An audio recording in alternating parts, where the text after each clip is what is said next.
नमस्ते, आदाब, सत श्री अकाल। वेलकम टू बाइपोलर कैंपस बच्चों।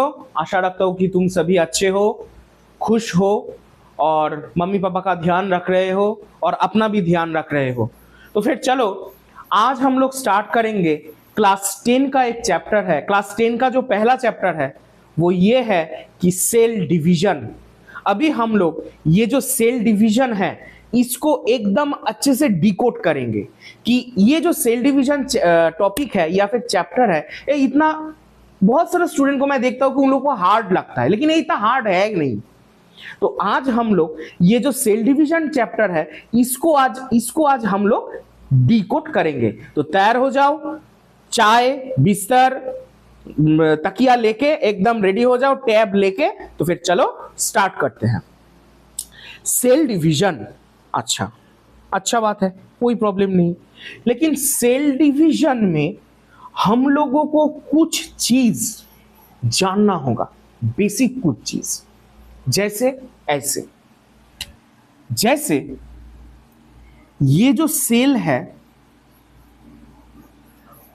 इस सेल के सेंटर में रहता है हाईली कॉइल्ड न्यूक्लियस और हाईली कॉइल्ड डीएनए मॉलिक्यूल्स जो न्यूक्लियस में रहता है। अब ये जो डीएनए है ये हाईली कॉइल्ड इन स्ट्रक्चर होता है, कॉइल्ड होता है। और डीएनए जो है वो थ्रेड लाइक स्ट्रक्चर होता है, थ्रेड लाइक।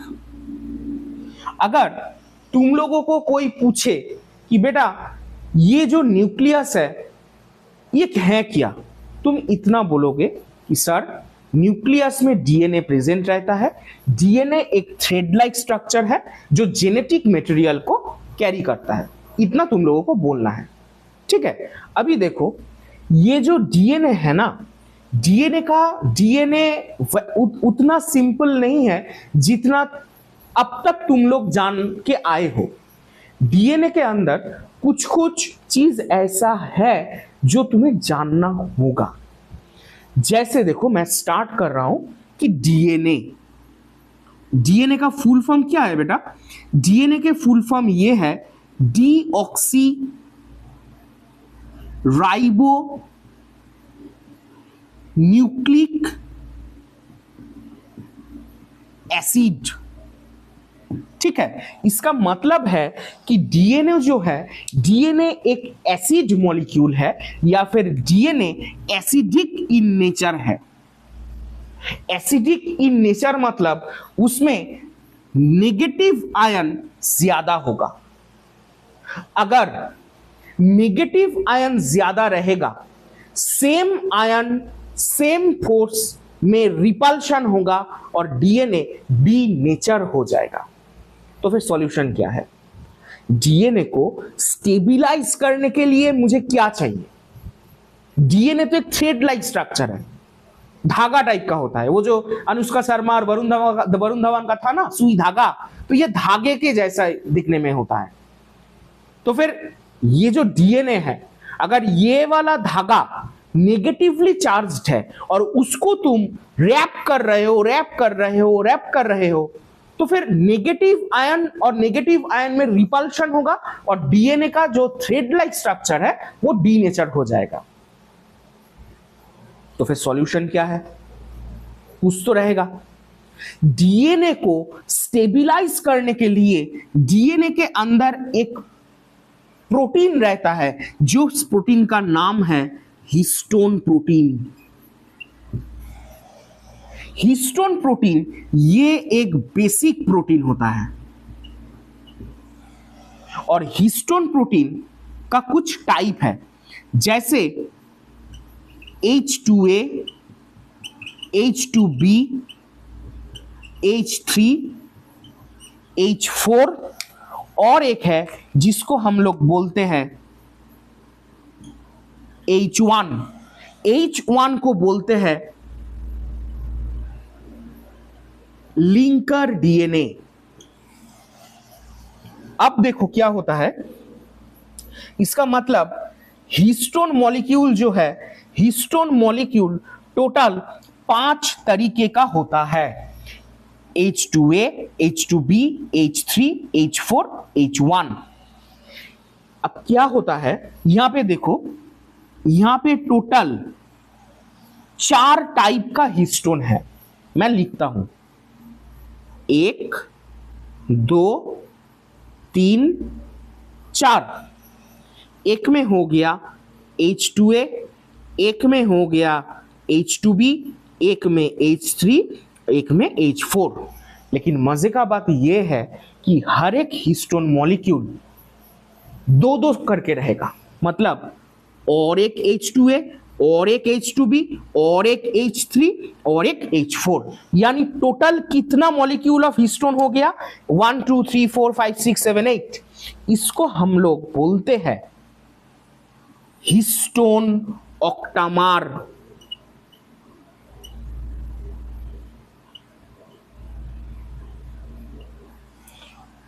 ऑक्ट वर्ड का मतलब होता है 8, ठीक है। अब देखो, ये जो हिस्टोन मॉलिक्यूल हुआ इस, अब अच्छा और एक चीज, अभी तुम बोलोगे सर आपने 5 तरीके का हिस्टोन बोला, आपने H1 तो लिखा ही नहीं। H1 मैं बाद में लिखूंगा, पहले देखो ये जो हिस्टोन ऑक्टामार है, इस हिस्टोन ऑक्टामार के ऊपर डीएनए का जो धागा है वो रैप अप होता है, वो धीरे धीरे रैप अप होता है। इसका एक रेशियो है कि 1/3/4 इतना अमाउंट ऑफ डीएनए थ्रेड एक हिस्टोन ऑक्टामर के ऊपर रैप अप होगा, और 2 हिस्टोन ऑक्टामर के ऊपर जब डीएनए रैप करता है तो 2 ऑक्टामर के बीच का जो हिस्टोन रहेगा उसको बोलते हैं लिंकर डीएनए, जो H1 हिस्टोन से बना रहता है। हिस्टोन का नेचर क्या है, हिस्टोन बेसिक है और वो इस एसिडिक नेचर को स्टेबिलाइज करता है, न्यूट्रलाइज करता है। हिस्टोन का काम ही यही है कि स्टेबिलाइजेशन ऑफ न्यूक्लियस और स्टेबिलाइजेशन ऑफ डीएनए। और जब हिस्टोन ऑक्टामर के ऊपर जब डीएनए का थ्रेड रैप करता है तो पर्टिकुलर इस वाले स्ट्रक्चर को हम लोग बोलते हैं न्यूक्लियोसोम।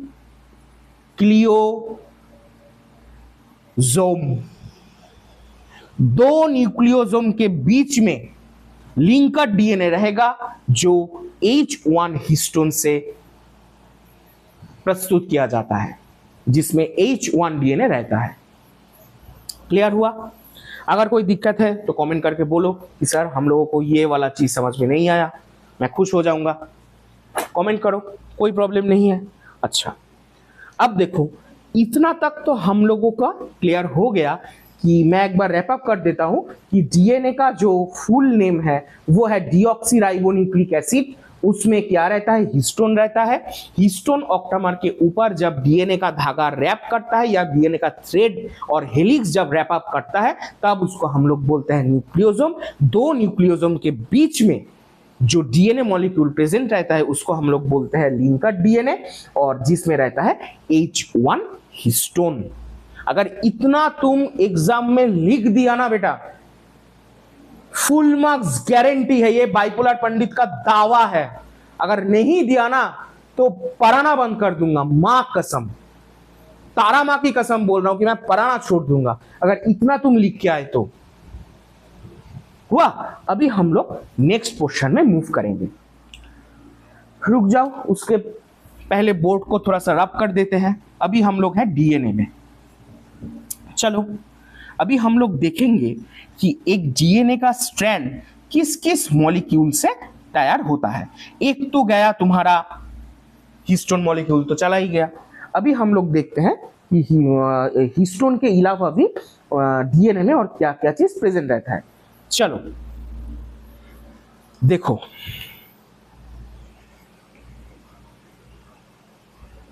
एक डीएनए मॉलिक्यूल में 3 चीज प्रेजेंट रहता है।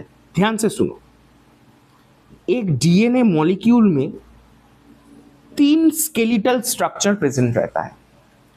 एक होता है नाइट्रोजेनस बेस, एक होता है पेंटोज शुगर, और एक होता है फॉस्फेट। हुआ। अब नाइट्रोजेनस बेस 2 तरीके का होता है। एक को हम लोग बोलते हैं प्यूरिन,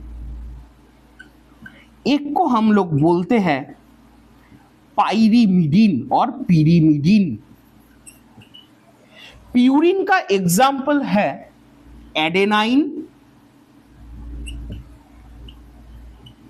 एडेनाइन और गुआनाइन, और पिरीमिडीन का एग्जाम्पल है थाइमिन,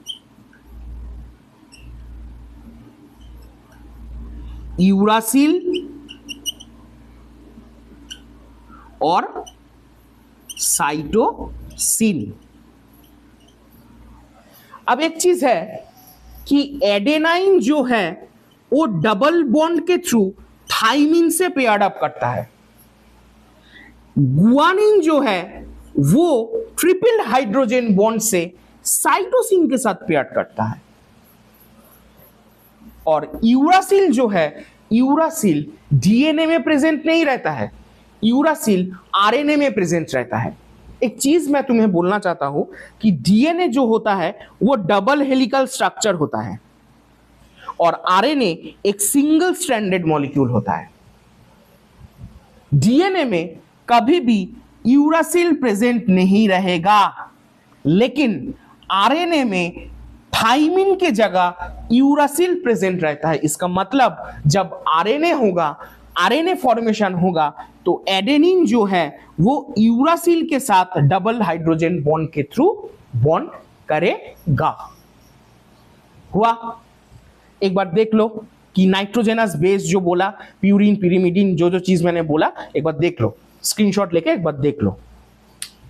ये काम में आएगा, काम में आएगा, ये देख लो। ठीक है, मैं रब कर देता हूं।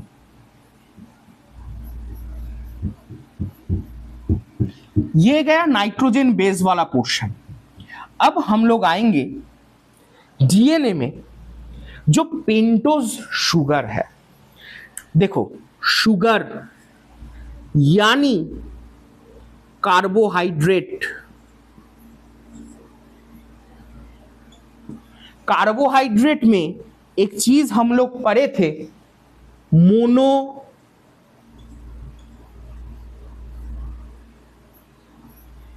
सैकाराइड। मोनोसैकाराइड का एक एग्जाम्पल है पेंटोज शुगर। मतलब पेंट वर्ड का मतलब होता है 5, मतलब जिस कार्बन में 5 कार्बन, जिस कार्बोहाइड्रेट में 5 कार्बन है, इसका एग्जाम्पल है राइबोज। राइबोज, ये जो राइबो टर्म है ये राइबोज से आया। राइबोज ऐसे दिखता है, 1 2 3 4 5 कार्बन होता है राइबोज में, और इसमें एक फॉस्फेट ग्रुप ऐड हो जाएगा। हुआ। अब देखो, हम लोग डीएनए में नाइट्रोजेनस बेस जो है उसको डिस्कस कर लिए, पेंटोज शुगर जो है उसको डिस्कस कर लिए, और जो फॉस्फेट है उसको भी डिस्कस कर लिए। अभी हम लोग देखेंगे ये नाइट्रोजेनस बेस, पेंटोज शुगर और फॉस्फेट के हेल्प से कैसे डीएनए का जो डबल हेलिकल स्ट्रक्चर है वो फॉर्म होता है। देखो, जादू देखो, जादू, अलादीन का जादू देखो, ये बार बार दिखने को नहीं मिलेगा।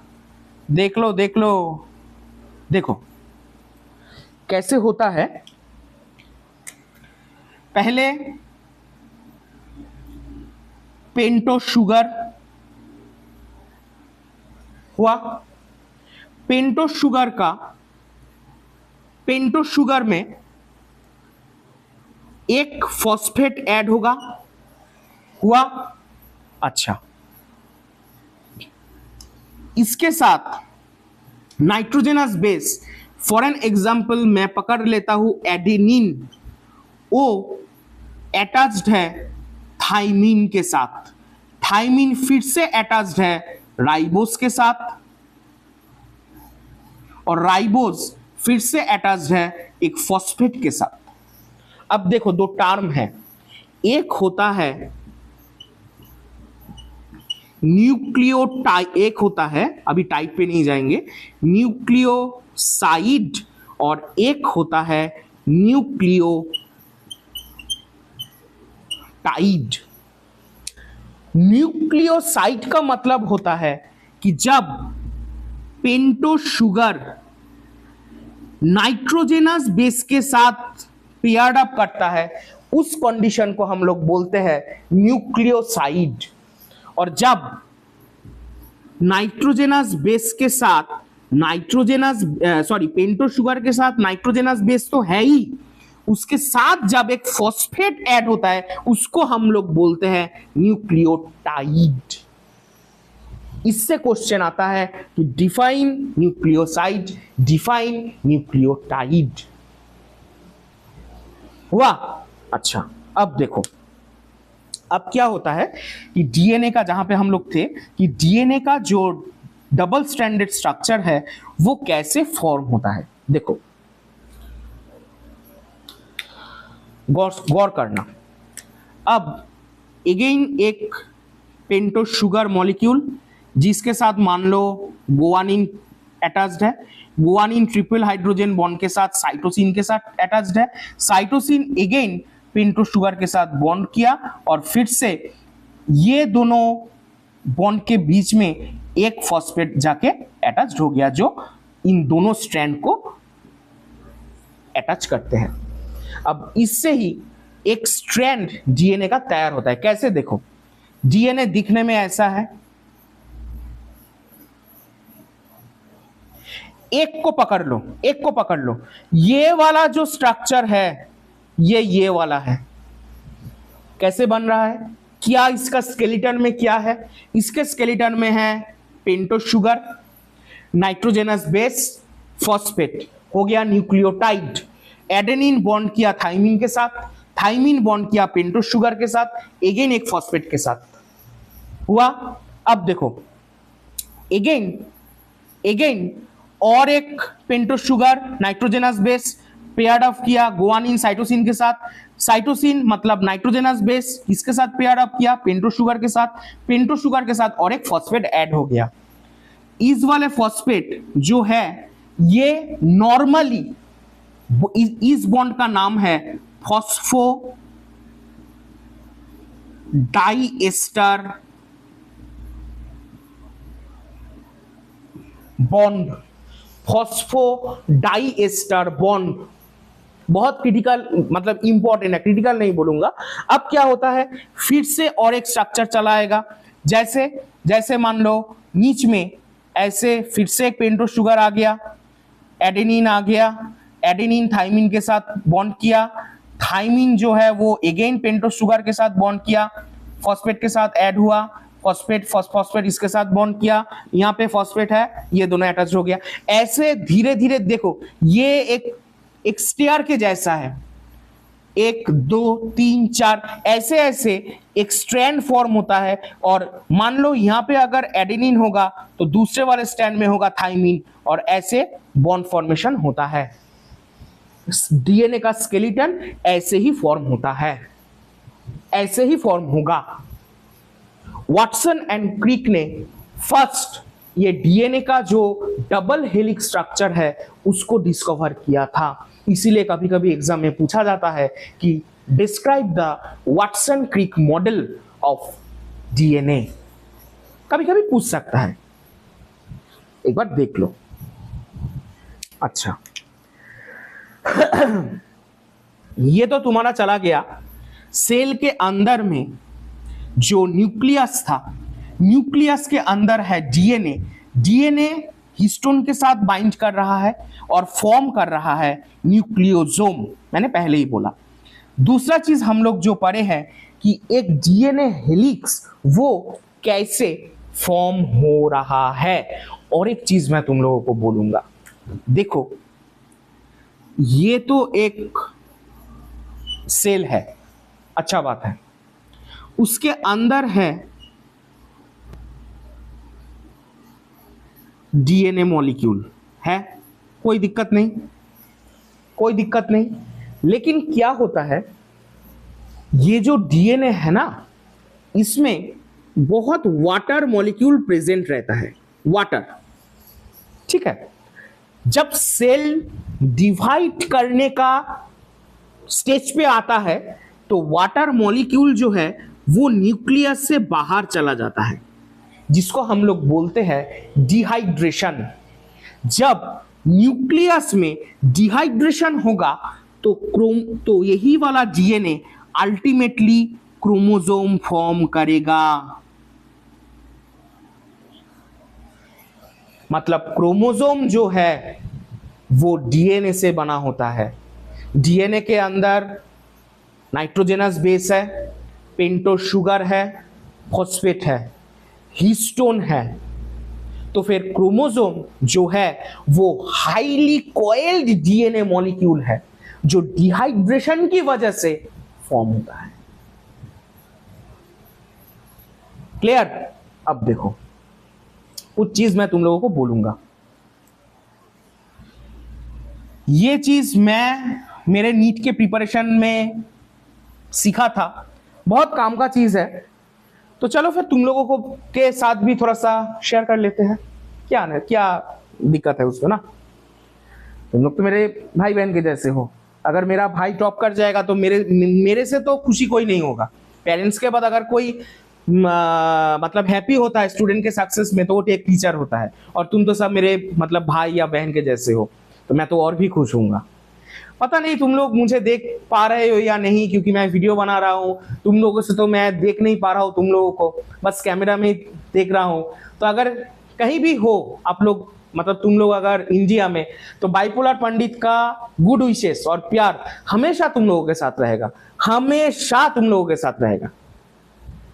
मैं एक टीचर हूं, मैं एक इंसान हूं, मेरा भी गलती होता है, तो मेरे गलती के लिए मैं तुम सभी से मतलब क्षमा मांग लेता हूं कि अगर किसी को मैंने हर्ट किया, अगर कोई भी मेरे से मतलब प्रॉब्लम हुआ, मुझे माफ कर देना बेटा, दोबारा नहीं होगा।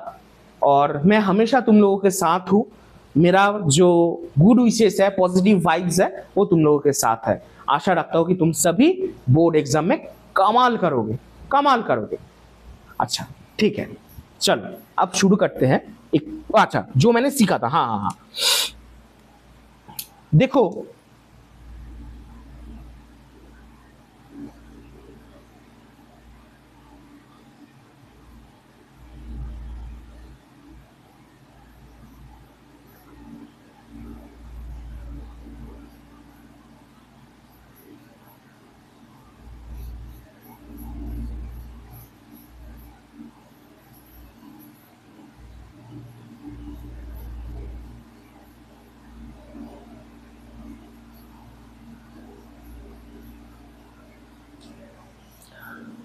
मुझे एक चीज बोलो तो, कि ऊपर वाला जो डायग्राम है और नीचे वाला जो डायग्राम है, दोनों में कितना कितना क्रोमोसोम प्रेजेंट है? तुम लोगों का आंसर मैं जानता हूं। तुम लोग बोलोगे कि डायग्राम 1 में 4 क्रोमोसोम है, डायग्राम 2 में 8 क्रोमोसोम है। नहीं, गलत। अगर नंबर ऑफ क्रोमोसोम काउंट करना है तो सेंट्रोमियर का नंबर को काउंट करो। Number of chromosome is equal to number of centromere. बोल गए हैं? क्या बोल रहे हैं? दोनों में तो डबल डबल दिख रहा है। आप बोल रहे मतलब यहां पे भी 4 क्रोमोसोम, यहां पे भी 4 क्रोमोसोम। हाँ, नंबर ऑफ क्रोमोसोम अगर काउंट करना है तो नंबर ऑफ सेंट्रोमियर को काउंट करो। और ये हो गया क्रोमोसोम, तो फिर क्रोमाटिड हम लोग कैसे काउंट करेंगे?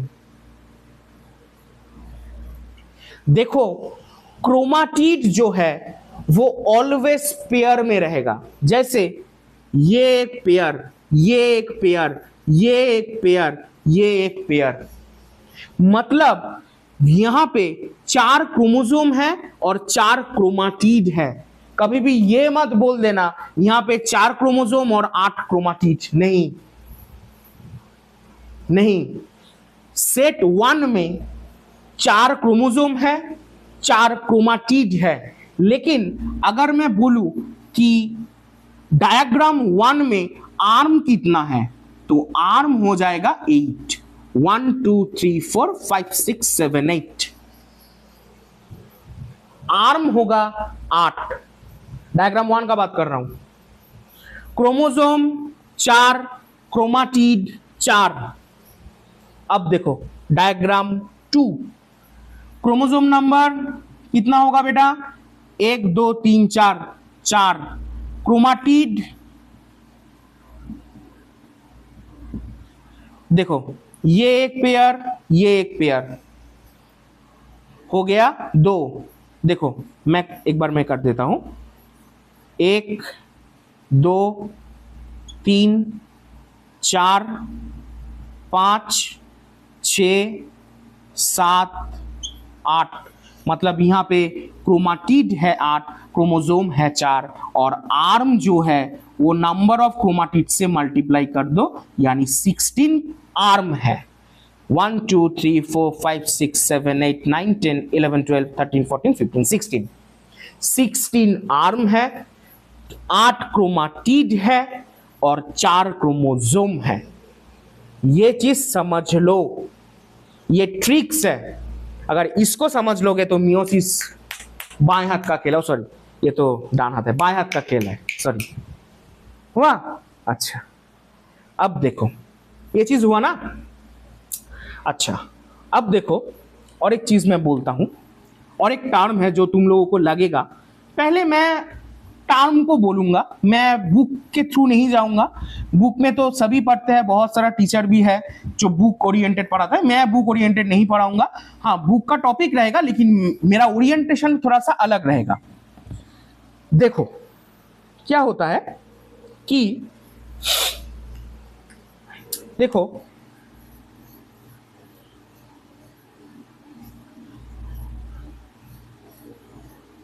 ये क्रोमोसोम है, इसमें क्रोमाटिड कितना है? 2 क्रोमाटिड है, 1 क्रोमाटिड 2 क्रोमाटिड हुआ। अच्छा मान लो और एक क्रोमोसोम है जो हूबहू इसके जैसा ही दिखता है। मान लो, जैसे मैं, मेरे लिए तो पॉसिबल नहीं है कि मैं एग्जैक्टली सेम ड्रॉ कर पाऊं, लेकिन मान लो ये दोनों क्रोमोसोम एग्जैक्टली सेम है, सेम, तो फिर इसको हम लोग क्या क्रोमोसोम बोलेंगे? इसको हम लोग बोलेंगे होमोलोगस क्रोमोसोम।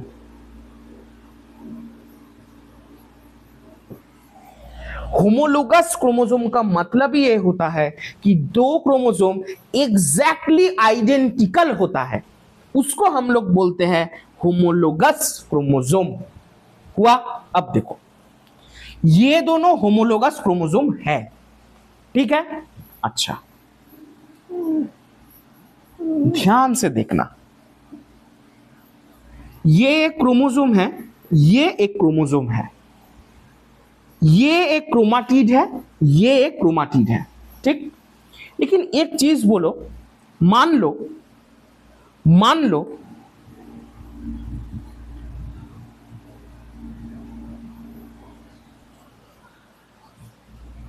ये वाला जो सेट है, मैं इसको नंबरिंग कर देता हूं, क्रोमाटिड 1, क्रोमाटिड 2, क्रोमाटिड 3, क्रोमाटिड 4।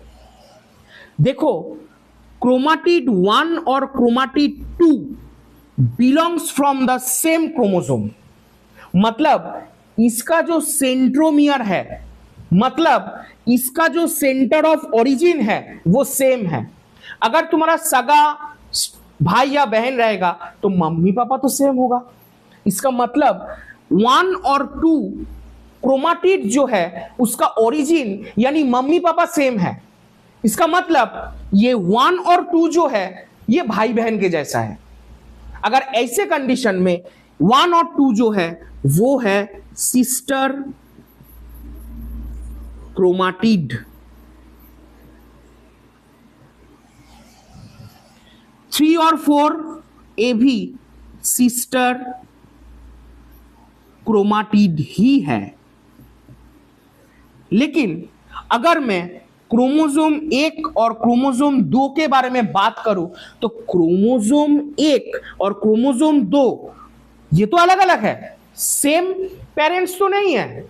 मान लो 1 और 2 वो सिस्टर क्रोमाटिड है, 3 और 4 सिस्टर क्रोमाटिड है, लेकिन 2 और 3 या 1 और 3 या 2 और 4 या 1 और 4 ये तो सिस्टर नहीं है। मतलब 1 नंबर क्रोमाटिड और 3 number chromatid, 1 number chromatid 4 number chromatid, 2 number chromatid 3 number chromatid, 2 number chromatid और 4 नंबर क्रोमाटिड ये सब नॉन सिस्टर क्रोमाटिड है।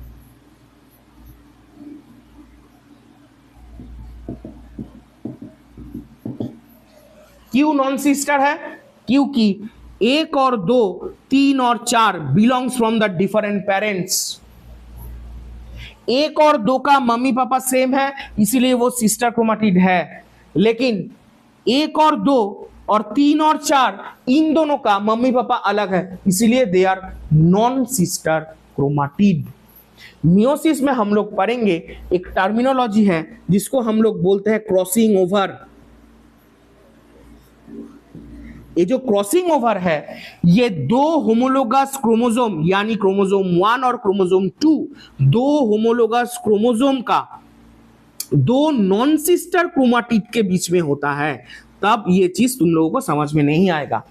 अभी मैं इसीलिए non sister chromatid, sister chromatid, homologous chromosome, crossing over ये सारा चीज को मैंने बोल दिया। अभी हम लोग स्टार्ट करेंगे माइटोसिस। हाँ,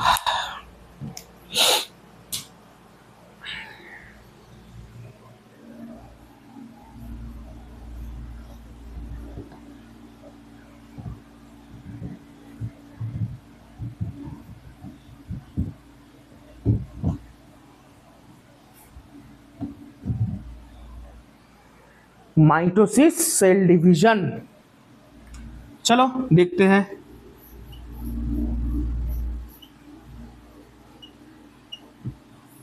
माइटोसिस, माइटोसिस को हम लोग बोलते हैं इक्वेशनल डिवीजन, क्योंकि माइटोसिस में क्रोमोसोम नंबर में कोई अंतर नहीं होता है। मतलब मियोसिस में chromosome number half to the parent cell होता है, लेकिन माइटोसिस में डॉटर सेल में भी जितना क्रोमोसोम रहेगा पेरेंट सेल में भी उतना ही क्रोमोसोम रहेगा, इसीलिए माइटोसिस को बोलते हैं इक्वेशनल डिवीजन। अब ये होता कैसे है? एक सेल डिवीजन का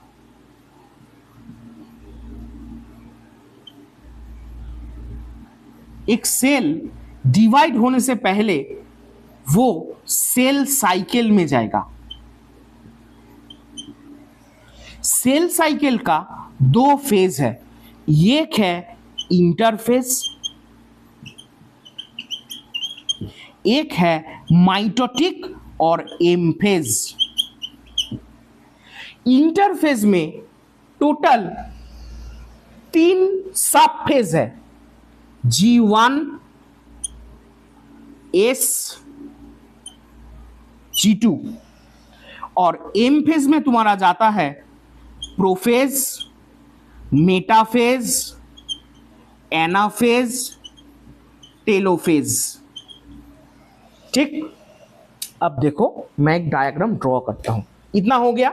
अब देखो धीरे धीरे करेंगे बच्चों, आराम आराम से करेंगे, कोई हड़बड़ी नहीं।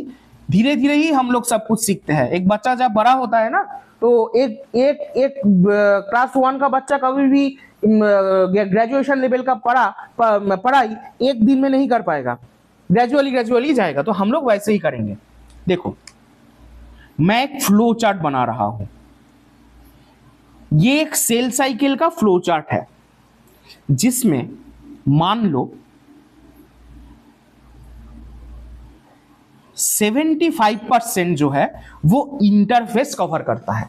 अब देखो इंटरफेस में हम लोग क्या क्या फेस पढ़े। पहले हम लोग पढ़े इंटरफेस में G1 और गैप 1। G1 को हम लोग बोलेंगे गैप 1। गैप 1 के बाद आता है एस फेज। एस मतलब सिंथेटिक फेज। उसके बाद आएगा G2 फेज। G2 यानी गैप 2। अब कभी कभी ऐसा भी एक मोमेंट आता है जहां पे G1 और S के बीच में एक टेम्पोररीली सस्पेंडेड स्टेज देखा जाता है, जिसको हम लोग बोलते हैं G0। अगर कोई भी सेल वो G0 के अंदर चला जाता है, इसका मतलब फर्दर वो S फेज में नहीं आएगा, G2 में नहीं आएगा, M फेज में नहीं आएगा। मतलब वो टेम्पोररीली उसका जो सेल साइकिल है वो यहीं पे स्टॉप हो गया, वो स्टॉप हो गया। जैसे हम लोगों का जो नर्व सेल है वो कभी डिवाइड नहीं करते हैं, वो परमानेंटली वो G0 और G0 फेज में चला जाता है और वहीं पे रहता है। नर्व सेल कभी डिवाइड नहीं करता है। अभी तुम लोग बोलोगे कि सर अगर नर्व सेल डिवाइड नहीं करता है तो मैं बचपन में जब था तो मैं तो बड़ा हुआ हूं, तो फिर नर्व सेल को भी तो डिवाइड करके बड़ा होना चाहिए। नहीं, नर्व सेल का एनलार्जमेंट होता है, ग्रोथ होता है, लेकिन वो डिवीजन नहीं करेगा, डिवाइड नहीं करेगा। ये होता है G0 और G0 फेज हुआ। अब एम फेज में क्या है बेटा? अब एम फेज में होगा, पहले आ जाएगा प्रोफेज, दूसरे में आ जाएगा मेटाफेज, तीसरे में आ जाएगा एनाफेज, चौथे में आ जाएगा टेलोफेज। मतलब ये वाला जो पोर्शन है ये है एम फेज वाला पोर्शन, और ये जो पूरा तुम देख रहे हो ये तुम्हारा हो गया इंटरफेज। ये तुम्हारा हो गया इंटरफेज। अब देखो ये जो चेंज है ना, ये साइक्लिकली हर एक सेल में होता है, हर एक सेल में होता है। नॉर्मली जब वो डिवाइड करेगा तो तब ये सारे चीज होगा। जैसे फॉर एन एग्जांपल मान लो कि तुम्हारा कहीं पे भी एक घाव लग गया, चोट लग गया, काट गया कोई भी जगह पे, तो अगर तुम्हारे स्किन के ऊपर कहीं पे कुछ चोट आता है या फिर कट जाता है वो कोई भी ब्लेड यानी या फिर कोई भी शार्प मटेरियल से, तो वो जो जगह है वो कैसे रिपेयर होगा? Cell division, cell division, simple. तो सेल जब डिवाइड करेगा तो सेल डिवीजन के लिए पहला जो स्टेप है वो है इंटरफेस। इंटरफेस तो भाई करना ही होगा। अब देखो कुछ चीज मैं बोल देता हूं, जैसे मान लो G1 फेज। G1 फेज में क्या होता है? G1 फेज में नॉर्मली जो होता है कि जो सेल ऑर्गेनेलिस है, ध्यान से सुनो, G1 फेज में जो सेल ऑर्गेनेलिस है वो डुप्लीकेटेड हो जाता है। एस फेज मतलब सिंथेटिक फेज, क्या सिंथेसिस होता है? एस फेज में डीएनए मॉलिक्यूल सिंथेसाइज होता है। और G2 फेज में क्या होता है? जो सेल ऑर्गेनेलिस G1 फेज में सिंथेसाइज हुआ था वही साइज में थोड़ा सा बड़ा होता है, बड़ा हो जाता है।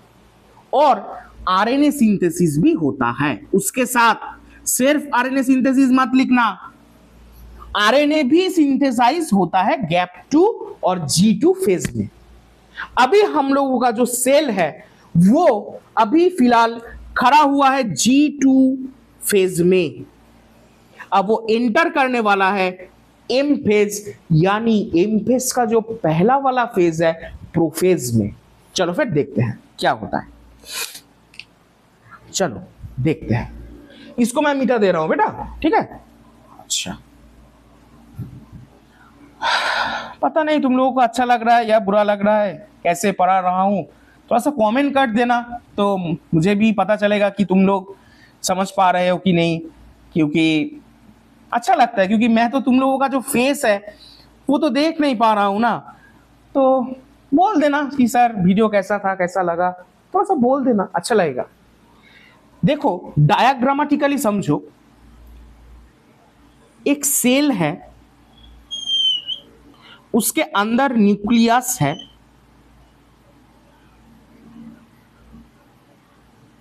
ये डीएनए मॉलिक्यूल है। प्रोफेज में क्या होगा? पहला चीज होगा डिहाइड्रेशन। अब दूसरा वाला चीज होगा disappearance of nuclear membrane. Nuclear membrane जो है वो डिसअपीयर कर जाएगा। तीसरा होगा जो न्यूक्लियोलस प्रेजेंट था वो न्यूक्लियोलस भी डिसअपीयर हो जाएगा। और चौथा वाला चीज जो होगा कि DNA molecules comes in contact with the cytoplasm.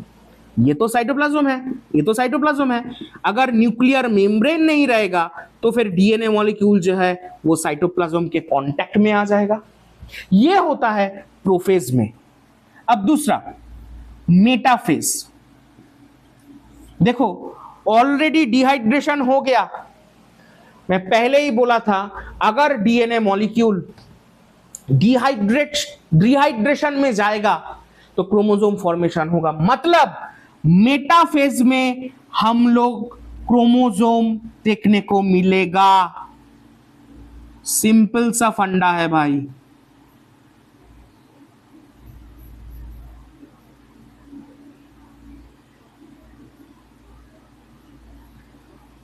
हुआ। अब क्या होगा? और एक चीज होगा, मेटाफेज में एक सेल ऑर्गेनेलिस प्रेजेंट रहता है। सेल ऑर्गेनेलिस, मेरा एक पिछले वाला जो वीडियो था वो है सेल ऑर्गेनेलिस, वहां पे मैंने सेंट्रियोल के बारे में बोला था, मैं फिर भी एक बार बोल देता हूं। सेंट्रियोल बोल के एक सेल ऑर्गेनेलिस होता है, वो ऐसे परपेंडिकुलर टू ईच अदर रहता है, और ये जब एक एमोर्फस फ्लूइड से सराउंडेड होता है तब उसको हम लोग बोलते हैं सेंट्रोजोम, यानी सेंट्रोजोम के अंदर प्रेजेंट रहता है सेंट्रियोल। तो फिर क्या होता है? सेंट्रियोल का फंक्शन है कि सेंट्रियोल हमेशा सेल डिवीजन में हेल्प करता है। एक चीज देखो मेटाफेज में क्या होगा, पहले ये देखो कि मेटाफेज में हम लोग G1 यानी गैप 1 फेज में क्या हुआ था? सेल ऑर्गेनेलिस जो थे वो डुप्लीकेट हुआ था। इसका मतलब सेंट्रोजोम जो है वो भी डुप्लीकेटेड हुआ था। अभी हम लोगों के पास कितना सेंट्रियोल है? 2 सेंट्रियोल है। एक सेंट्रियोल चला जाएगा इस वाले पोल पे, दूसरा वाला चला जाएगा इस वाले पोल पे। मैं ये वाला यहां पे इंक्लूड नहीं कर रहा हूं, बस एक राउंड शेप के थ्रू मैं दिखा रहा हूं। अब क्या होगा? सेंट्रियोल से एस्ट्रल रे फॉर्मेशन होगा। एस्ट्रल रे किस चीज से बना होता है?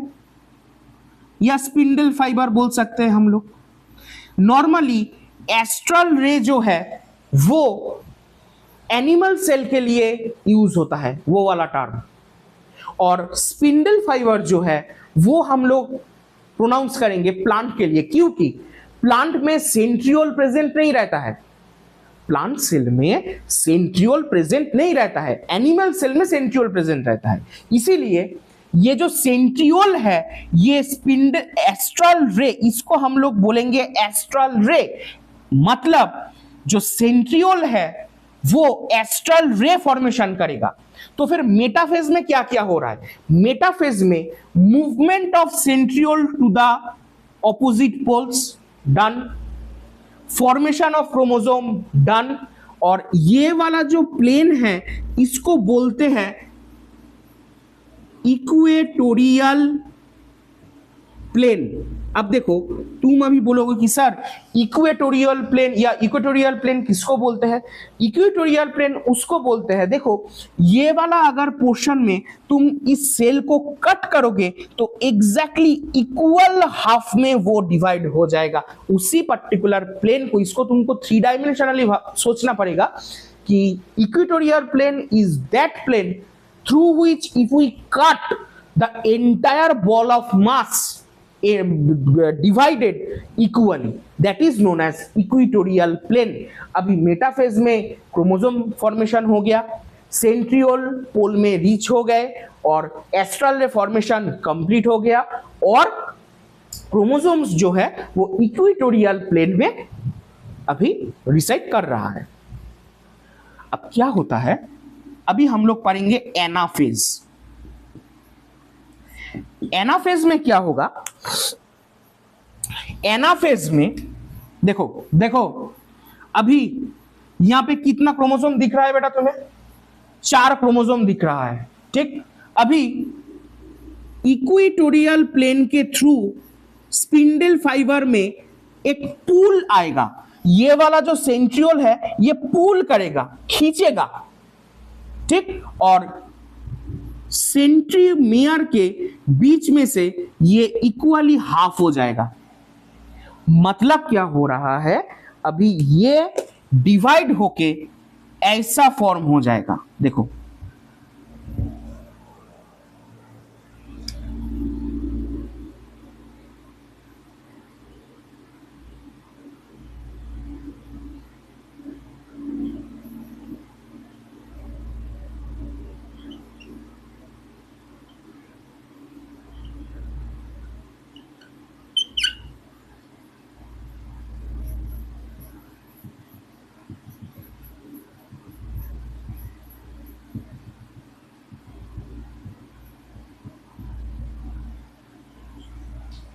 देखा, पहले वाला डायग्राम का स्क्रीनशॉट लेके ये वाला डायग्राम को एक बार कंपेयर कर लो।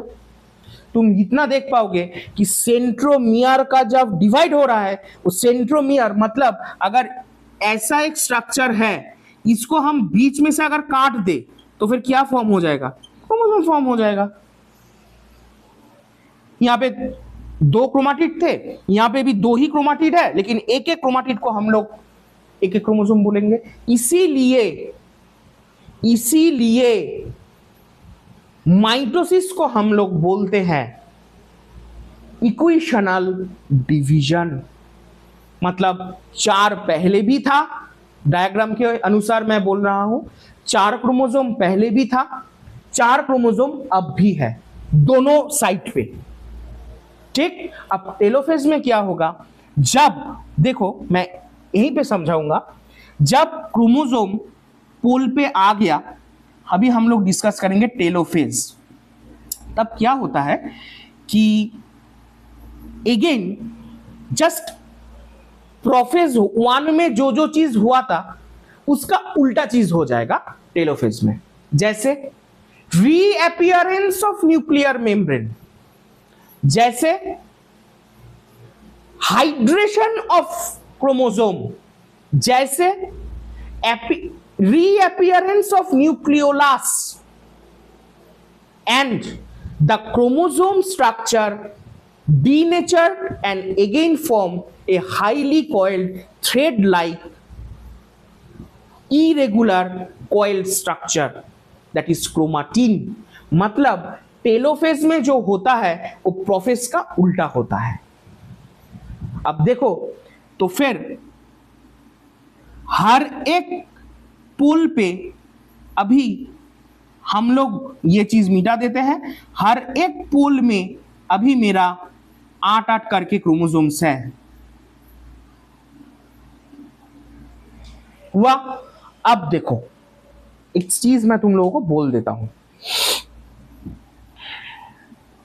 पता है क्या सोच रहे हैं कि सर ने तो कैरियोकाइनेसिस और साइटोकाइनेसिस बोला ही नहीं, साला कुछ नहीं पता है इसको। पता है, देखो अप टू एनाफेज जो प्रोसेस है उसको हम लोग बोलते हैं कैरियो काइनेसिस। कैरियन का मतलब होता है न्यूक्लियस, काइनेसिस मतलब डिवीजन ऑफ न्यूक्लियस। तो फिर साइटोकाइनेसिस का मतलब क्या होगा? साइटोकाइनेसिस का मतलब होता है डिवीजन ऑफ साइटोप्लाज्म। लेकिन एक चीज है कि एनिमल सेल और प्लांट सेल में अलग अलग तरीके का साइटोकाइनेसिस होता है। जैसे एनिमल सेल में आफ्टर कैरियोकाइनेसिस ये जो प्लाज्मा मेम्ब्रेन है ये इनवेजिनेट करेगा। इनवेजिनेट करते ये दो जब एक दूसरे के साथ मिल जाएगा तब ये एक अलग सेल हो जाएगा। इसको बोलते हैं क्लीवेज। दीपिका पादुकोण वाला नहीं, क्लीवेज समझ के बिकिनी पहन हुआ हीरोइन के बारे में सोचते हो, नहीं वो वाला नहीं। क्लीवेज और फारो, ठीक है। और एक चीज बोलता हूं, प्लांट सेल में कैसे होता है? प्लांट सेल में होता है सेल प्लेट के थ्रू। मतलब क्या होता है? सपोज ये एक प्लांट सेल है, दोनों साइड न्यूक्लियस प्रेजेंट है, यहां पे डीएनए का जो मॉलिक्यूल है वो प्रेजेंट है। सेल प्लेट तैयार होता है या फॉर्म्ड होता है माइक्रोट्यूब्यूल से। माइक्रोट्यूब्यूल का जो बेसिक मॉलिक्यूल है वो है ट्यूब्यूलिन प्रोटीन। ये जो माइक्रोट्यूब्यूल है ये छोटा ऐसे ट्यूब्यूल के जैसा होता है। और ये क्या होता है, जैसे एनिमल सेल में बाहर से अंदर की तरफ आ रहा था क्लीवेज यानी फारो, प्लांट सेल में अंदर से बाहर की तरफ जाएगा, फ्रॉम सेंटर टू आउटसाइड। धीरे धीरे सेल प्लेट फॉर्मेशन होगा ट्यूब्यूलिन प्रोटीन से या फिर माइक्रोट्यूब्यूल से। सेल प्लेट फॉर्मेशन होके ये दोनों सेल अलग हो गया। इसको हम लोग बोलते हैं सेल प्लेट। सेल प्लेट जो है वो फॉर्म्ड होता है माइक्रोट्यूब्यूल से। माइक्रोट्यूब्यूल जो है वो ट्यूब्यूलिन प्रोटीन से फॉर्म्ड होता है। अभी हम लोगों का माइटोसिस कंप्लीट हुआ है। माइटोसिस में साइटोकाइनेसिस कवर कर चुका हूं, कैरियोकाइनेसिस कवर कर चुका हूं। अभी हम लोग पहुंचेंगे मियोसिस में। थोड़ा सा पानी पी के आओ, जाओ सुसु करके आओ, जाओ लड़का लोग जल्दी जाओ, सुसु करके आओ। वरना पता चला कि वीडियो देखते देखते पैंट में ही हो गया।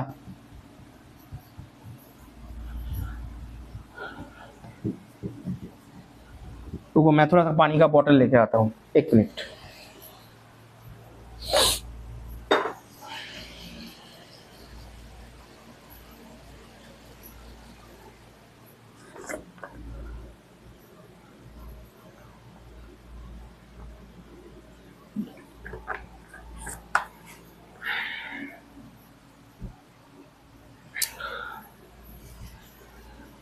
अभी हम लोग पढ़ेंगे मियोसिस।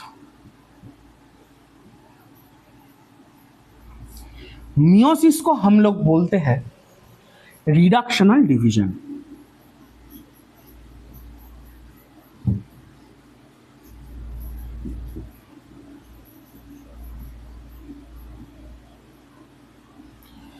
क्यों बोलते हैं वो मैं बोलूंगा तुम लोगों को। पहले एक चीज जान लो क्या होता है, प्रोसेस क्या है। मान लो एक सेल है, ठीक। सेल में टोटल 12 क्रोमोसोम है, ठीक।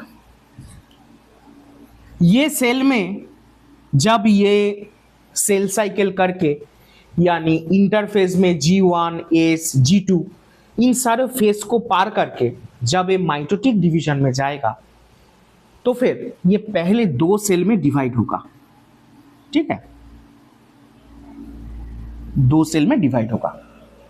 लेकिन एक चीज मुझे तुम लोग बोलो, ये जो दोनों सेल आया इसमें क्रोमोसोम कितना रहेगा, इतना मुझे बोल दो।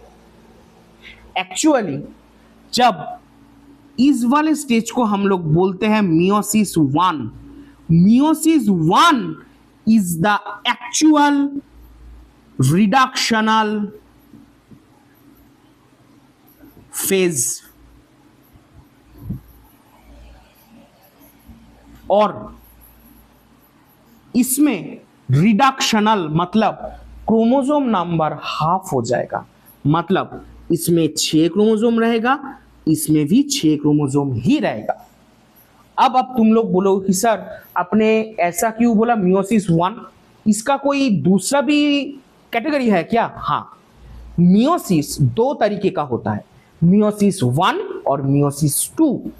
जब मियोसिस 1 यानी रिडक्शनल डिवीजन हो जाता है, उसके बाद ये वाला जो सेल है, नया वाला जो न्यूली फॉर्म जो डॉटर सेल है, वो अगेन डिवाइड करेगा, डिवाइड करके वो एग्जैक्ट कॉपी बनाएगा इसका दोनों।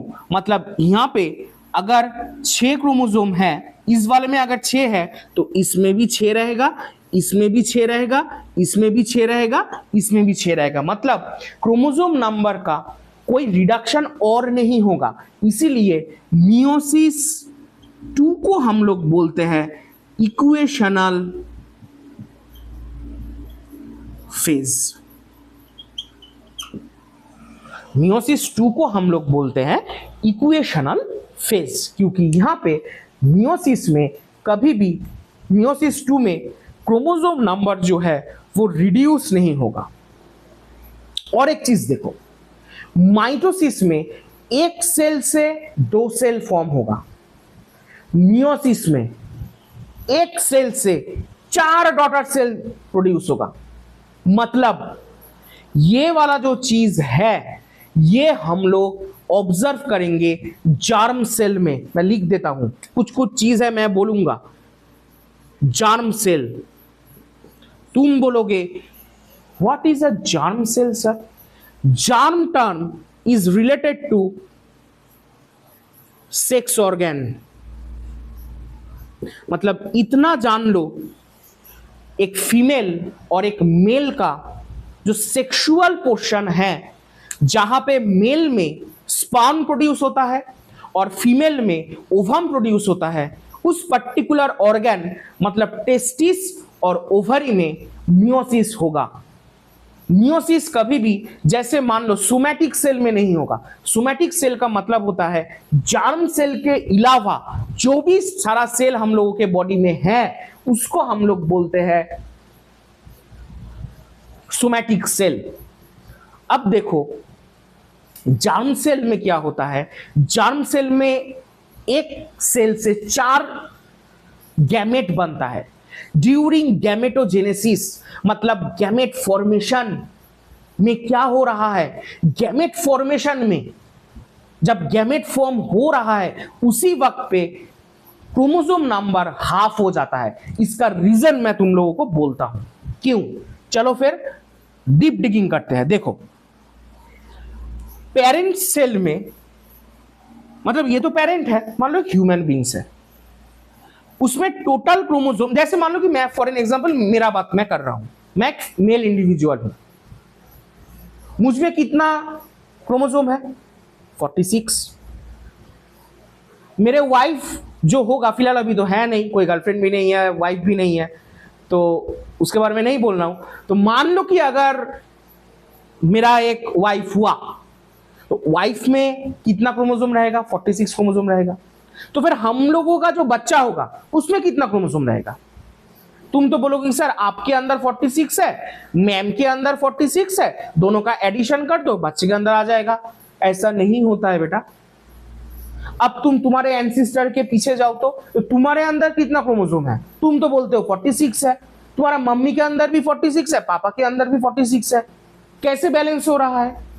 ऐसे बैलेंस हो रहा है कि मेरा जब स्पर्म प्रोडक्शन होगा तो मेरा टेस्टिस में मियोसिस होगा और क्रोमोसोम नंबर 46 से 23 हो जाएगा। मेरे बीबी में ओवरी में जब ओवम प्रोड्यूस होगा तो उसमें 46 जो क्रोमोसोम है वो हाफ हो जाएगा, 23 हो जाएगा। और जब मेरा स्पर्म और मेरे बीबी का या फिर वाइफ का ओवम एक होगा, फर्टिलाइज होगा, तो 23 chromosome, total 46 number of chromosome restored हो गया। ऐसे ही इवोल्यूशन के दौरान हम लोगों का जो क्रोमोसोम नंबर है वो मेंटेन्ड होता है।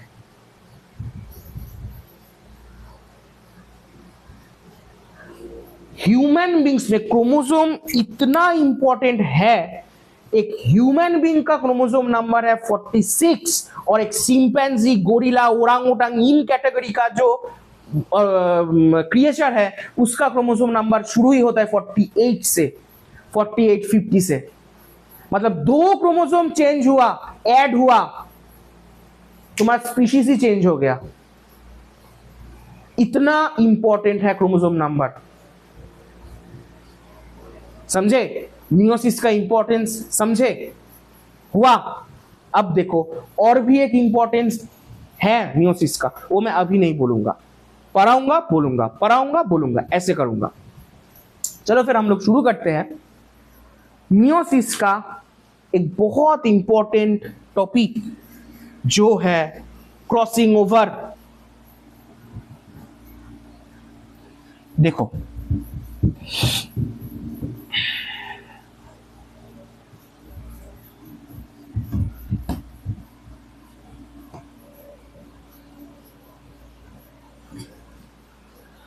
हे भगवान,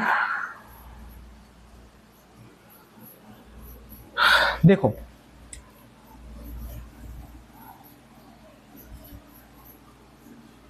meiosis 1,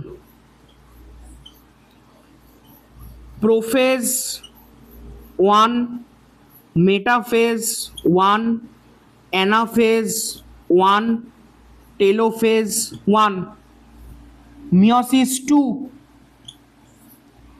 prophase 2, metaphase 2, anaphase 2, telophase 2। एक चीज है, ये जो प्रोफेज 1 है इसके अंदर 5 फेजेस आता है। पहला लेप्टोटीन, जहां पे न्यूक्लियर मेम्ब्रेन डिसअपियर कर जाता है, न्यूक्लियोलस डिसअपियर कर जाता है, डिहाइड्रेशन ऑफ न्यूक्लियस होता है, ये सारा कुछ होता है लेप्टोटीन में। देन जाइगोटीन हुआ। जाइगोटीन में क्या होता है?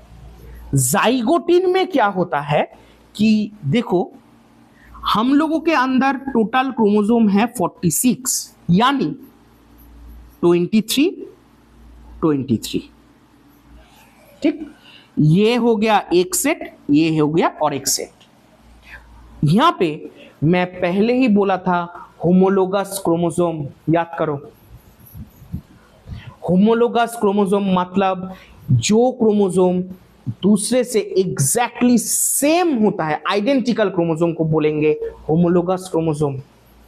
मान लो क्रोमोसोम नंबर 1 और chromosome number 24 they are homologous to each other, तो वो पेयर्ड अप करने लग जाएगा। मान लो ये क्रोमोसोम नंबर 1 है और ये क्रोमोसोम नंबर 24 है, ये जो चीज है ये पेयर्ड अप करेगा। अभी यहां पे तुम्हें 2 क्रोमोसोम दिखने को मिल रहा है ना, लेकिन जाइगोटिन स्टेज में क्या होगा, ये यहां पे साइनेप्सिस होगा।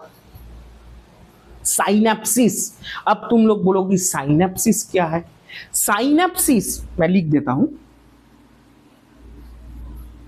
साइनेप्सिस। साइनेप्सिस एक ऐसा प्रोसेस है जिस प्रोसेस में होमोलोगस क्रोमोसोम पेयर्ड अप होता है विथ द हेल्प ऑफ साइनेप्टोनीमल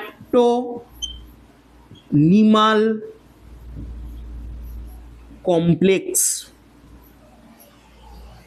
अब देखो यहां पे 2 क्रोमोसोम दिख रहा है ना, साइनेप्सिस के बाद ये ऐसे हो जाएगा, मतलब यहां पे तो 2 क्रोमोसोम था, यहां पे 1 क्रोमोसोम हो गया, और ये जो दोनों हैं ये सिस्टर क्रोमाटिड है। अब देखो मान लो और एक होमोलोगस क्रोमोसोम्स का सेट है, पेयर है, ये दोनों सिस्टर क्रोमाटिड है, लेकिन ये दोनों तो सिस्टर नहीं है, ये दोनों को क्या बोला था मैंने, नॉन सिस्टर क्रोमाटिड। मतलब जो 3rd नंबर फेज है उसको हम लोग बोलते हैं पैकाइटिन। पैकाइटिन स्टेज में होता है crossing over leads to variation, and variation leads to evolution. हम लोग मम्मी पापा से अलग क्यों होते हैं? 97% सिमिलरिटी रहता है मम्मी पापा के साथ, वो जो 3% of variation due to this meiosis, prophase one, pachytene stage, और ये जो नॉन सिस्टर क्रोमाटिड है, ये नॉन सिस्टर क्रोमाटिड में एक्सचेंज ऑफ जीन्स होगा, एक्सचेंज ऑफ जीन्स, इसी प्रोसेस को बोलते हैं क्रॉसिंग ओवर। अब 4 number, leptotene, zygotene, pachytene, diplotene.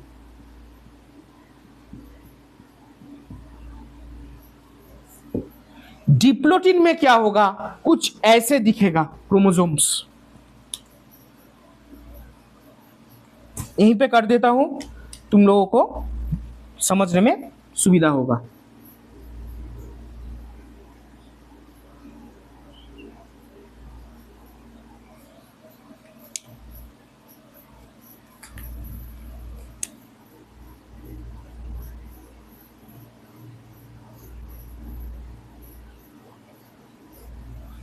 ये वाला जो सेगमेंट है, ये वाला जो पोर्शन है, ये रिकॉम्बिनेंट, यहां पे रिकॉम्बिनेशन हुआ, रिकॉम्बिनेशन मतलब वेरिएशन हुआ, क्यों हुआ, क्रॉसिंग ओवर की वजह से हुआ। और ये वाला जो स्ट्रक्चर देखो, वन काइंड ऑफ एक्स के जैसा दिख रहा है, इसको बोलते हैं कायाज्माटा। और तो और यहां पे कितना क्रोमाटिड दिख रहा है, 1 2 3 4, इसको ही बोलते हैं टेट्राड, जो होता है डिप्लोटीन स्टेज में। क्या बोला, कायाज्माटा, टेट्राड, क्यों, 1 2 3 4, टोटल 4 क्रोमाटिड है। टेट्रा का मतलब होता है 4, टेट्रा मतलब होता है 4, कितना क्रोमाटिड देख रहा है, 4। ये दोनों नॉन होमोलोगस, ये दोनों, ये क्रोमोसोम और ये क्रोमोसोम नॉन सिस्टर क्रोमाटिड है, ठीक है। अच्छा हुआ, देखो इतना तक क्लियर है तो अच्छा। अभी मैं इसको रब कर देता हूं, स्क्रीनशॉट ले लेना, अगर दिक्कत होता है तो मैं रब कर देता हूं।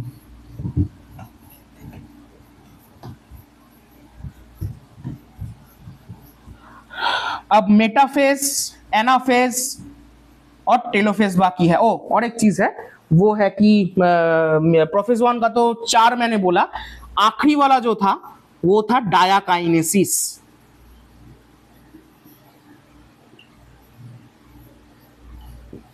डायाकाइनेसिस में जो क्रोमोसोम्स है वो ऐसे रहेगा, देखो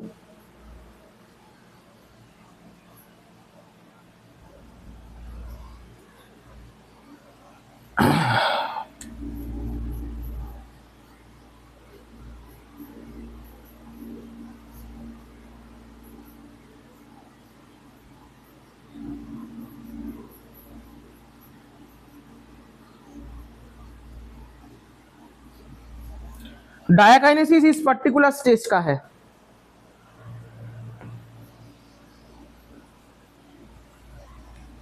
मैं ये डायाकाइनेसिस नहीं है, मैं बोल रहा हूं बेटा, बोल रहा हूं, थोड़ा सा सब्र रखो, मैं बोल रहा हूं। एक मिनट मैं बोल रहा हूं।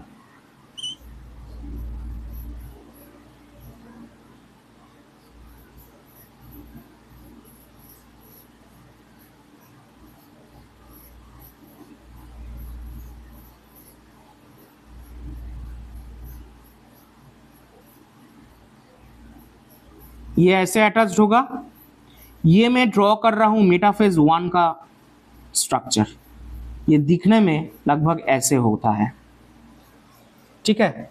दोनों तरफ सेंट्रियोल पहुंच जाता है और एस्ट्रल रे फॉर्मेशन कर देता है। वाह, अच्छा अब फिलहाल आता है कि सर डायाकाइनेसिस तो नहीं बोला। डायाकाइनेसिस में क्या होता है, वो जो टेट्राड वाला मैं डायग्राम तुम लोगों को बोला ना कि टेट्राड में जैसे दिखता है, तो वही चीज जो कायाज्मा है या फिर जो टेट्राड है वो बहुत प्रोमिनेंटली उसको ऑब्जर्व हम लोग माइक्रोस्कोप के अंदर कर सकते हैं डायाकाइनेसिस स्टेज में। ये फिलहाल है मेटाफेज 1।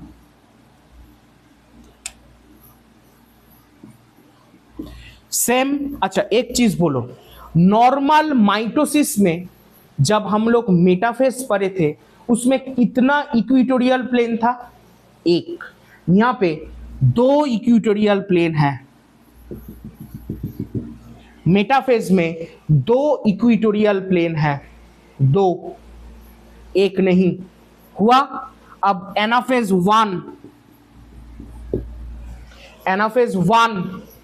दोनों मूव कर गया विथ ये जो कायाज्मा है वो टूट गया मतलब ये बीच का जो कॉम्प्लेक्स है जिसके थ्रू वो अटैच रहता है, वो एक मान लो कि वो एक ग्लू की तरह है, वो एक ग्लू की तरह है, फेविकॉल के जैसा है।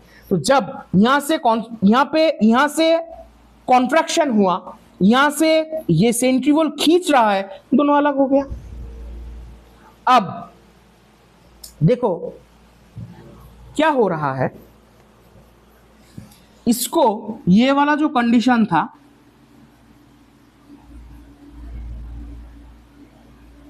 ये तो तुम्हारा हो गया ये वाला कायाज्मा वाला, ठीक है ना। देखो कितना क्रोमोसोम है इसमें, 2 क्रोमोसोम है। क्रोमाटिड कितना है? 4 है, 1 2 3 4 क्रोमाटिड है। अच्छा ये टोटल अभी टोटल सेल में कितना क्रोमोसोम दिख रहे हैं? 2। अगर यहां पे सेंट्रियोल प्रेजेंट रहेगा ये खींचेगा थ्रू स्पिंडल फाइबर, अगर ये अलग हो जाता है और सराउंडेड हो और 2 अलग अलग सेल बन जाता है तो हर एक सेल में कितना क्रोमोसोम रहेगा? 1। 2 से हो गया 1 मतलब हाफ हो गया। एक्चुअल रिडक्शन एनाफेज 1 में होता है। अगर ऐसा एमसीक्यू पूछा जाता है which one of the following is the true reductional phase, अगर उसमें एनाफेज है, एनाफेज 1 है, तो anaphase 1 is the true reductional phase. अभी यहां पे कितना क्रोमोसोम दिख रहा है? 1 2 3 4 5 6 7 8 अलग हुआ, हर एक सेल में कितना आ गया? 4 हाफ हो गया। This is known as reductional division. उसके बाद आता है telophase 1। Telophase 1 is all exactly opposite to prophase 1, और उसके बाद आता है एनाफेज 2 जो बिल्कुल माइटोसिस के ही रेप्लिका है। अलग से कुछ नहीं बोलना पड़ता है, वो एग्जैक्टली माइटोसिस का ही रेप्लिका है। तो एक बार मैं कुछ चीज तुम लोगों को बोल देता हूं। फिलहाल तो अभी चैप्टर खत्म हो गया, एक चीज मैं तुम लोगों को बोल देता हूं, हम लोग टोटल कौन सा चीज पढ़े। पहले हम लोग डीएनए का स्ट्रक्चर जो है उसको देखा, न्यूक्लियोसाइड न्यूक्लियोटाइड को पढ़ा, उसके बाद हम लोग पढ़े कि chromosome number, chromatid number, arm के नंबर को कैसे कैलकुलेट किया जाता है। उसके बाद हम लोग पढ़े कि होमोलोगस क्रोमोसोम किसको बोलते हैं, सिस्टर क्रोमाटिड किसको बोलते हैं, नॉन सिस्टर क्रोमाटिड किसको बोलते हैं, क्रॉसिंग ओवर किसको बोलते हैं, रिकॉम्बिनेशन किसको बोलता है। अगर क्रॉसिंग ओवर, अगर तुम लोगों को एक स्टेटमेंट दिया जाए कि रिकॉम्बिनेशन या फिर meiosis leads to evolution, recombination leads to evolution, crossing over leads to evolution, लिख पाओगे? क्योंकि जितना क्रॉसिंग ओवर होगा उतना ही वेरिएशन आएगा, जितना वेरिएशन आएगा उतना ही एडेप्टेबिलिटी इंक्रीज होगा, जितना एडेप्टेबिलिटी इंक्रीज होगा उतना ही न्यू स्पीशीज आएगा, जितना न्यू स्पीशीज आएगा उतना ही इवोल्यूशन होगा। इवोल्यूशन मतलब evolve, we have been evolve from apes. क्यों? Due to crossing over, due to meiosis, due to adaptability, due to adaptation. Simple simple. तुम लोग अभी जेन जी या फिर अगर आने वाले वक्त पे शायद जेन अल्फा भी मुझे देखेगा, तो वो लोग तो, तुम लोग तो बहुत टेक्नोलॉजिकली एडेप्टेड हो। मेरा मम्मी पापा टेक्नोलॉजिकली उतना एडेप्टेड नहीं है। क्यों? Due to recombination. तुम लोगों में इतना रिकॉम्बिनेशन हुआ, तुम लोगों में इतना एडेप्टेबिलिटी आया कि तुम लोगों का जो टेक्निकल एडेप्टेबिलिटी है, टेक्निकल नॉलेज है, हम लोगों में उतना नहीं है, मेरे मम्मी पापा के में उतना नहीं है। तुम लोग अभी एआई सेक्टर को चूज कर रहे हो, तुम लोग अभी एआई सेगमेंट, एआई कंपनी में ग्रेजुएट, एआई को लेके इंजीनियरिंग पढ़ रहे हो। हम लोग के वक्त पे था ही नहीं वो वाला कॉन्सेप्ट। हम लोगों के वक्त पे हम लोग 250 रुपया रिचार्ज करते थे 1 GB डाटा के लिए। अभी तो पर डे 1.5 GB डाटा दे रहा है। कितना रुपए इसमें? 349 में। जियो 2 GB डाटा देता है 349 में। पहले 1 GB देता था 250 रुपया में। जियो आके सब कुछ चेंज कर दिया, और तुम लोग पैदा हुए हो उसी एरा में, तो तुम लोगों का जो एडेप्टेबिलिटी हो डेफिनेटली हाई होगा। अगर कोई बच्चा इस वाले एडेप्टेबिलिटी को नहीं उतना कर पाएंगे, वो तो सर्वाइवल ऑफ द फिटेस्ट नहीं होगा, वो इरोड हो जाएगा, वो चला जाएगा, उसका एक्सटिंक्ट हो जाएगा। वो पढ़ा। उसके बाद हम लोग जो पढ़े कि सेल साइकिल पढ़ा, साइटोकाइनेसिस पढ़ा, कैरियोकाइनेसिस पढ़ा, माइटोसिस पढ़ा, मियोसिस पढ़ा, मियोसिस 1, मियोसिस 2, मियोसिस 1 में, प्रोफेज 1 में leptotene, zygotene, pachytene, diplotene diakinesis पढ़ा। पढ़ के हम लोग टेट्राट पढ़े, कायाज्मा पढ़े, रिकॉम्बिनेशन पढ़ के हम लोग, और इंपॉर्टेंस ऑफ मियोसिस, क्योंकि क्रोमोसोम नंबर जो है वो मेंटेन हो रहा है। इन सारी चीजों को हम लोग कवर कर चुके हैं। अगर अच्छा लगा है तो एक लाइक कर देना, कमेंट जरूर करना, और सब्सक्राइब कर लेना चैनल को अपकमिंग अपडेट के लिए। Thank you.